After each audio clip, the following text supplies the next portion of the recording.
સુરત શહેરમાં પૂર અને ખાડીની સ્થિતિ સર્જાયા બાદ પરિસ્થિતિની સમીક્ષા માટે દિલ્હીથી ઉચ્ચ સ્તરીય કેન્દ્રીય ટીમ સુરત પહોંચી હતી. નેશનલ ડિઝાસ્ટર મેનેજમેન્ટ ઓથોરિટીની ટીમમાં સેન્ટ્રલ વોટર કમિશન, ભારતીય હવામાન વિભાગ અને એનડીઆરએફના વરિષ્ઠ અધિકારીઓનો સમાવેશ થયો હતો. ટીમે સુરત મહાનગરપાલિકાના આઈસીસીસી સેન્ટર ખાતે પૂર અને બચાવ કામગીરી અંગે રજૂ કરાયેલા પ્રેઝન્ટેશનની સમીક્ષા કરી હતી.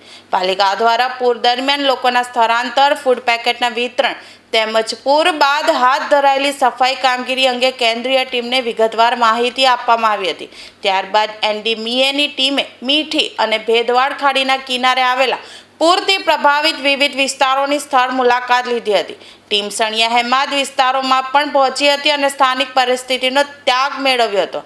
ખાડીના કાયમી ઉકેલ સહિત વિવિધ મુદ્દાઓ પર અધિકારીઓ સાથે ચર્ચા પણ કરવામાં આવી હતી.